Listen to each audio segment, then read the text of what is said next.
Assalamualaikum warahmatullahi wabarakatuh.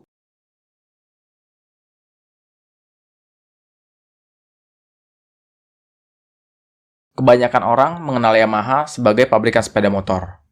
Dari motor matic, sport, hingga superbike. Yamaha juga memproduksi mesin outerboard untuk kapal dan jet ski. Produk lainnya adalah genset. Selain sepeda motor, Yamaha juga mengembangkan mesin mobil. Meskipun bukan untuk dipasang pada kendaraan dengan brand Yamaha. Dalam mengembangkan mesin mobil, Yamaha biasanya berperan sebagai konsultan, yang klien-kliennya adalah produsen mobil. Dan pada beberapa mesin, Yamaha juga berperan sebagai produsen mesin utuh atau bagian-bagian tertentu. Lalu bagaimana kualitas mesin-mesin mobil yang dikembangkan oleh Yamaha? Akan dibahas satu persatu di video ini. Mobil mesin pertama yang dikembangkan oleh Yamaha adalah mesin 3M yang dipasang pada Toyota 2000 GT. Tidak hanya mesin, hampir semua komponen dari kendaraan ini dikembangkan oleh Yamaha. Berawal dari prototipe berkode A550X, berkapasitas 2000 cc 4 silinder, kendaraan ini awalnya sempat dikembangkan bersama Nissan.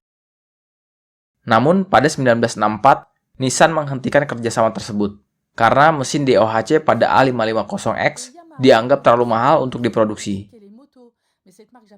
Meskipun ditolak Nissan, Yamaha masih sangat percaya diri dengan konsep yang telah mereka buat. Selanjutnya, Yamaha mengajukan proyek tersebut ke produsen yang belum pernah memproduksi sports car, yaitu Toyota. Pada Tokyo Motor Show 1965, Toyota memamerkan konsep sports car pertamanya dengan desain bodi yang sangat mirip Jaguar Type E. Mobil ini memiliki kapasitas 2000 cc, 6 silinder, 12 katup, dengan ruang bakar Hemi yang menghasilkan daya 150 horsepower. Toyota 2000 GT mulai dipasarkan 2 tahun kemudian dengan harga yang sangat tinggi di zamannya, yaitu 7.000 US dollar. Nilai ini bahkan lebih tinggi dari Jaguar Type E, yaitu seharga 5.700 US dollar, yang kapasitas mesin dan dayanya lebih besar. Harganya yang lebih mahal dan daya yang kurang kompetitif membuat peminat mobil ini sangat rendah. Selama 3 tahun, mobil ini hanya terjual sebanyak 351 unit. Meskipun demikian, Toyota mendapatkan keuntungan tidak langsung dari mobil ini, yaitu publisitas yang sangat luas. Toyota, dengan bantuan Yamaha, dapat merubah image-nya sebagai produsen kendaraan murah menjadi produsen kendaraan yang ringan dan bertenaga. Merasa puas dengan kendaraan buatan Yamaha, Toyota melanjutkan kerjasamanya dengan mengembangkan mesin 4A GE. Dikembangkan dari mesin 4A yang berkapasitas 1600 cc SOHC, dayanya hanya 70 horsepower. Yamaha mendesain ulang kepala silindernya dari single overhead camshaft 8 katup menjadi dual overhead camshaft dengan 16 katup. Hasilnya, mesin 4A GE generasi pertama dengan cover mesin biru atau blue top menghasilkan daya sekitar 70% lebih besar dari mesin 4A standar. Selain itu, mesinnya 15% lebih ringan dan 4 desibel lebih senyap. Yamaha juga merubah desain saluran intake-nya menjadi lebih besar, yang pada keadaan standar hampir tidak mempengaruhi performa. Namun, sangat berpengaruh ketika mesin ini dipasangkan turbocharger. Yamaha memang merancang mesin 4A GE agar mudah dimodifikasi dan dapat mengakomodasi daya yang sangat besar dengan menggunakan material besi cor. Mesin ini terus dikembangkan selama hampir 20 tahun hingga generasi kelima yang dikenal dengan sebutan blacktop karena menggunakan cover katup berwarna hitam. Generasi 4A GE terakhir ini menerapkan teknologi dari Yamaha FZ750 Genesis yang menggunakan 5 buah katup per silinder. Menghasilkan kendaraan dengan daya spesifik lebih dari 100 horsepower per liter tanpa turbo. Nilai yang sangat besar di zamannya. Pabrikan selanjutnya yang menggunakan jasa Yamaha adalah Ford. Pada 1989, Ford berencana membuat varian performa tinggi dari sedan terlalisnya Ford Taurus. Sedan ini menggunakan mesin V6 3000 cc yang hanya menghasilkan daya 142 horsepower. Yamaha merubah 3 rancangan dasar pada mesin yang mampu meningkatkan dayanya hingga 55% menjadi 220 horsepower dan torsi maksimumnya hingga 25%. Komponen yang dirubah adalah sistem penggerak katup dari overhead valve menjadi dual overhead camshaft. Lalu menggandakan jumlah katupnya dari 12 menjadi 24 buah. Komponen lain yang dirubah untuk memperkuat torsinya adalah sistem saluran intake-nya menjadi variable intake length manifold yang menggunakan 2 buah intake untuk RPM rendah dan RPM tinggi. Hasilnya, torsi puncak meningkat dari 217 Nm menjadi 271 Nm. Mesin ini diproduksi hingga tahun 1999, dipasangkan pada Ford Taurus varian SHO yang merupakan singkatan dari Super High Output. Toyota adalah produsen yang paling banyak menggunakan jasa Yamaha untuk ikut merancang mesin kendaraannya. Mesin yang satu ini dipasang pada kendaraan yang mencetak sejarah bagi Toyota sebagai juara dunia rally pada tahun 1990, yaitu 3S GE. Mesin 3S ini adalah pengembangan dari mesin 2S yang berkapasitas 2000 cc, dengan perubahan dasar pada stroke yang lebih kecil dari 90 mm menjadi 86 mm, dan bor yang lebih besar dari 84 mm menjadi 86 mm. Sehingga mampu berputar ke RPM yang lebih tinggi. Lalu Yamaha mengganti sistem bukaan katupnya dari single overhead camshaft 4 katup per silinder menjadi dual overhead camshaft. Hasilnya daya puncak meningkat dari 126 horsepower menjadi 158 horsepower. Mesin ini memiliki varian turbo dengan kode 3S GTE yang dipasang pada Toyota Celica GT4 untuk mengikuti World Rally Championship di 1988. Dengan mesin ini, Toyota mampu menjadikan Carlos Sainz juara dunia pada tahun 1990. Oh, bukannya itu, tapi yang ini. Dan menjadi juara dunia konstruktor pada 1993 dan 1994. Dengan performa dan keandalannya yang superior, mesin ini diproduksi selama 23 tahun dari 1984 hingga 2007 dalam 5 generasi. Dengan generasi terakhir bermesin NA mampu memproduksi daya hingga 200 horsepower, di mana Toyota pertama kali memasang teknologi Dual VVT-i. Kesuksesan di ajang WRC membuat Yamaha sangat percaya diri untuk tampil di ajang Formula 1. Pada tahun 1992, Yamaha masuk ke ajang F1 sebagai supplier mesin dengan kode OX99 yang digunakan oleh tim Brabham. Yamaha terlihat sangat serius dalam mengembangkan mesin ini, dengan memasangkan teknologi 5 katup unggulannya pada mesin ini. Di tahun debutnya, Yamaha bersama tim Brabham finish di peringkat 10 konstruktor dari 19 tim yang bersaing, dengan hanya mengantongi 3 poin dari 16 race. Tim Brabham pun memutuskan untuk tidak lagi menggunakan mesin Yamaha. Di musim 1992, masih ada tim yang berminat pada mesin Yamaha, yaitu tim Jordan. Di akhir musim, tim ini berada di posisi 11 dengan perolehan 1 poin, hingga akhirnya tim Jordan pun memutus kontrak dengan Yamaha. Setelah 2 kali gagal, pada 1993, Yamaha meninggalkan mesin OX99 dan mengganti mesin buatannya dengan mengembangkan mesin baru dari basis mesin Judd GV10. Prestasi terbaik Yamaha ketika menggunakan mesin V10 ini adalah peringkat 7 sebagai konstruktor tim Tyrrell Yamaha. Karena kurang kompetitif, Yamaha memutuskan untuk angkat kaki dari ajang F1 pada tahun 1997. Namun dari ajang ini, Yamaha mampu memproduksi satu-satunya mobil dengan brand Yamaha sendiri, yaitu OX9911 yang menggunakan mesin V12 F1. Mobil ini diproyeksikan untuk menjadi kompetitor hypercar pertama di dunia, yaitu McLaren F1. OX99 berkapasitas 3.500 cc, 12 silinder, 60 katup, menghasilkan daya 400 horsepower di 11.000 rpm. Akselerasi 0 hingga 100 km per jam hanya membutuhkan waktu 3,2 detik, sama seperti McLaren F1. Krisis yang melanda Jepang saat itu membuat Yamaha menghentikan produksi mobil ini.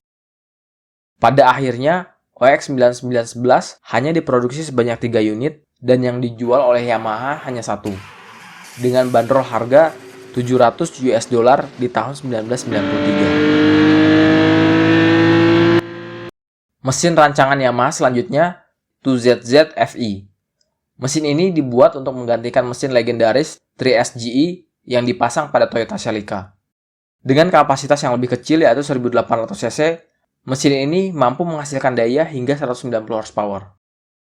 Yamaha mengembangkan mesin ini dari mesin 1ZZ VVTi milik Toyota dengan menambahkan teknologi variable valve lift. Yamaha menyebutnya variable valve lift and timing intelligent. Teknologi yang secara mendasar sama seperti iVTEC milik Honda, yaitu penggunaan bukaan katup atau lift yang lebar pada putaran tinggi, dan perubahan sudut terbukanya katup masuk dan katup buang. Mesin ini menggunakan silinder blok aluminium yang ringan. Berat mesinnya hanya 115 kg.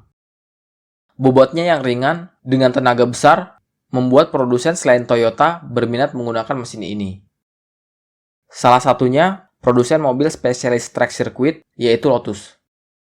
Mesin ini dipasang pada Lotus Elise dan Exige.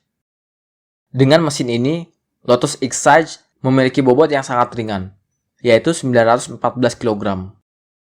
Hasilnya, mobil ini mampu berakselerasi dari 0 ke 100 km per jam selama 4,7 detik, seperti supercar. Namun dengan konsumsi BBM hanya 10 km per liter. Lotus terus menggunakan mesin ini dari tahun 2004 hingga 2011 dengan menambahkan varian bersupercharger yang menghasilkan daya hingga 260 horsepower. Mesin ini akhirnya harus berhenti diproduksi karena tidak mampu memenuhi standar emisi Euro 5. Klien Yamaha selanjutnya adalah Volvo, yang ingin menambahkan varian performa tinggi dari SUV mewahnya XC90. Dalam kerjasama ini, Yamaha tidak hanya mengembangkan mesin yang dasar desainnya sudah disiapkan Volvo, tapi juga sebagai produsen mesin.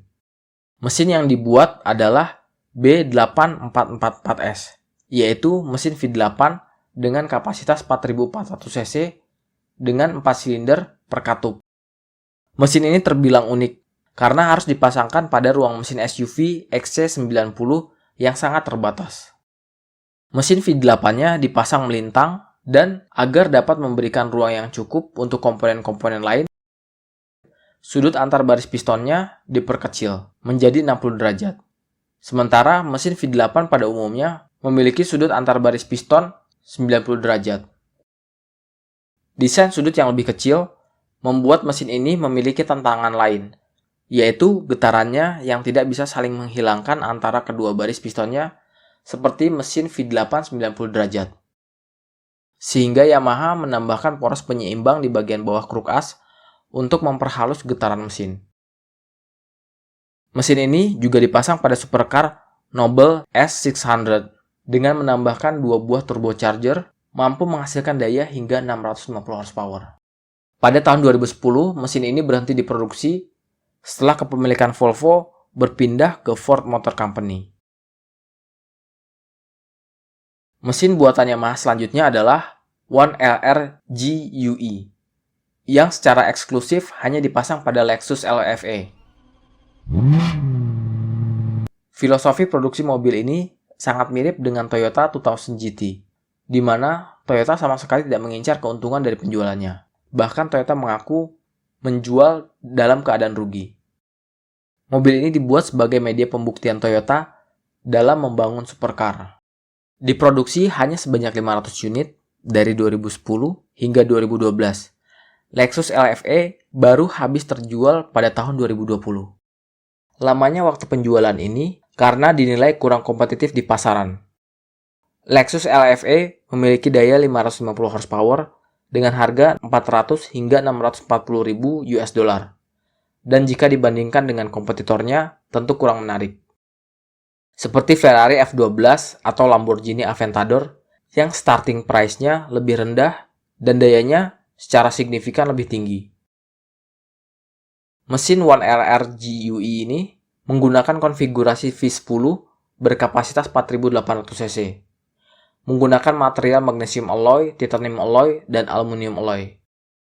Ukuran mesinnya lebih kecil dari mesin V8 pada umumnya dan beratnya seperti mesin V6, yaitu 200 kg.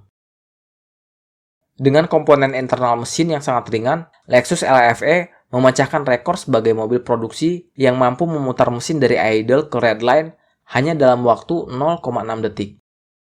Padahal, redline mesin ini ada di 9000 rpm. Keunggulan mesin ini adalah kurva torsinya yang baik. 90% dari torsi maksimalnya dicapai dari 3700 rpm. Keunikan lainnya adalah akustik dari sistem intake dan exhaust-nya yang didesain langsung oleh perusahaan induknya, yaitu Yamaha Corporation yang memproduksi alat musik. Hasilnya, Lexus LFE memiliki lengkingan suara seperti alat musik dan mendapatkan julukan Roar of Angel.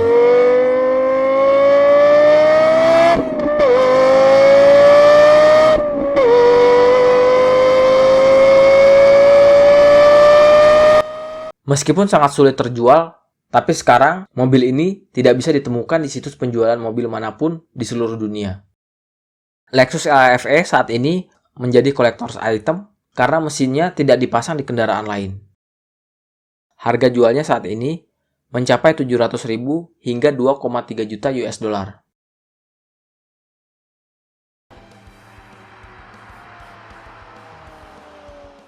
Selama perjalanan Yamaha dalam merancang mesin kendaraan roda 4, performa, efisiensi, dan keandalannya hampir selalu berhasil memenuhi keinginan kliennya.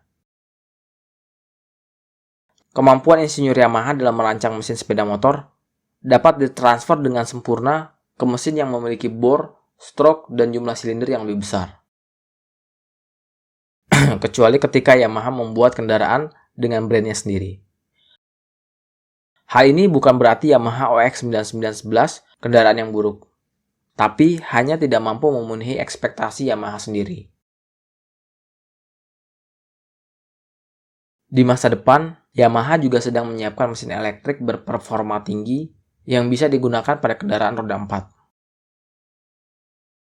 Mesin elektrik buatan Yamaha memiliki daya 35 hingga 350 kW yang bisa digunakan untuk berbagai aplikasi kendaraan.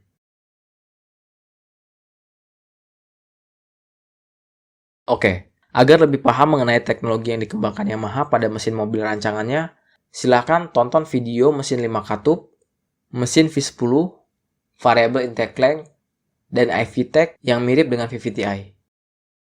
Sekian dulu videonya, silahkan komen atau dislike jika ada yang salah. Semoga waktu Anda bermanfaat. Wassalamualaikum warahmatullahi wabarakatuh.